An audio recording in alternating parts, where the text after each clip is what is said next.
Is-Segretarju Parlamentari Deborah Schembri spjegat kif l-iskema ta' regolarizzazzjoni li għamlet l-Awtorità tal-Ippjanar hija skont il-liġi. Dan meta wieġbet protest ġudizzjarju li għamlu kontra tagħha u biex jiġġieldu l-iskema laqdiet flimkien għall-ambjent aħjar Friends of the Earth, Dinart Ħelwa u Ramblers Association. L-iskema li kienet weda elettorali tfisser opportunità unika l-istidin ta' proprjetà biex japplikaw u jirregolarizzaw żviluppi mhux konformi mal-liġi ġala darba jinsabu fil-konfini ta' żoni ta' żvilupp.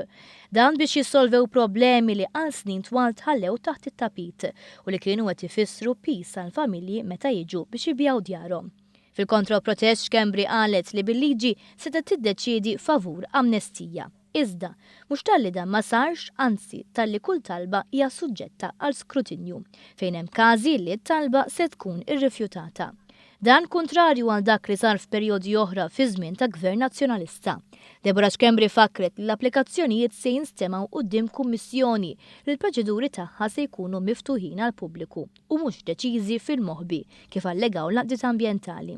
Filwaqt li kull min oġġezzjona f'xi żmien għal żvilupp kontra l-liġi li fuq nħarġet ordni ta' nfurzar se jkun marraf bl-applikazzjoni għal regolarizzazzjoni jekk hemm il-darba din issir.